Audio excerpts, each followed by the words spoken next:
Guys, your phone has betrayed you 40,000 times today already as we speak.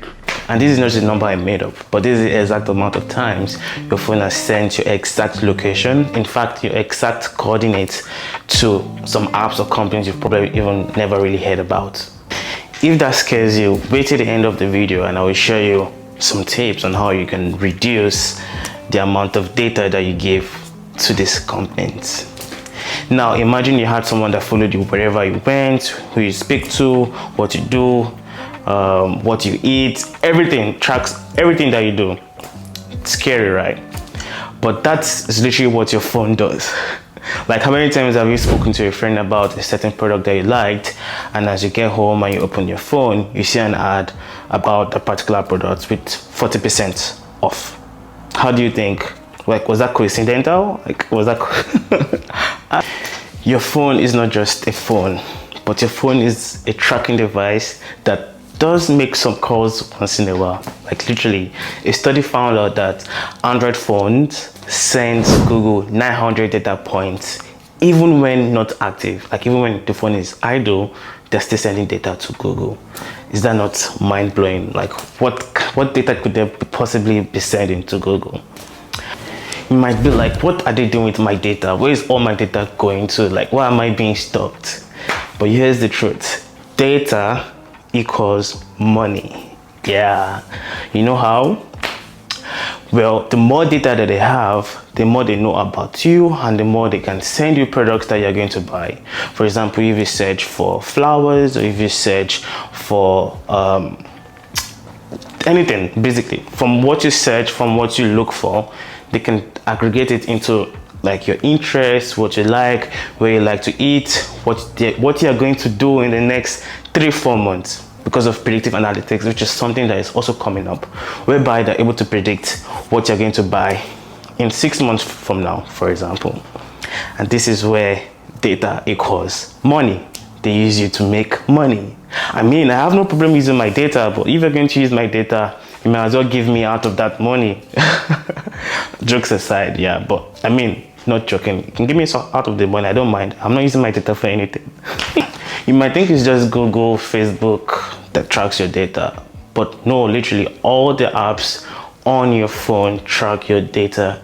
It was found that Tim Hortons tracks users' data even when the app is idle. And this is not just Tim Hortons, literally all these apps do this same exact thing. And that is why Apple, sometimes when you download an app, they ask you to allow some of these permissions, but usually you have no choice. If you don't allow it, you can't use the app. So like, it's like I'm held in gunpoint. I have to do what you want me to do. You see what I'm talking about? It's a big issue, but I'm sure, you know, things will get better, hopefully. But you have to be careful, cautious of what you're doing and which apps you're using.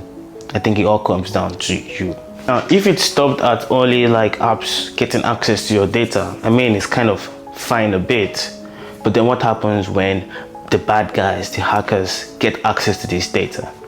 That means they know everything about you, where you live, what you like, they know everything about your vulnerability, your weaknesses, your strengths, and they can easily use it against you. They can use it to target you. They can use it to steal from you. That becomes a bigger problem, don't you think? And there's been recent news of our passwords being hacked from, like, I think Google, Facebook, you know. So it's a bit scary when you think about it. The amount of data that you have out there, if the wrong person gets that data, the things that they can do to you, it's can be very, very dangerous and very, very damaging for yourself. So enough of doom, bad news, this, that. But what can you do right now to reduce the damage? So first thing first, go to your settings, go to your apps, check your apps one by one, and see if the permission is reasonable for that particular app. Like, for example, why should a notepad know and have access to my location? I mean, if it's Google Apps or if it's a location app, that is fine. But a notepad, that doesn't make sense. And then look at apps you haven't used in 30 days. Do you really need those apps? You can as well just delete it. And the most important thing is just make sure you stay informed with news, know what is going on, and just be up to date.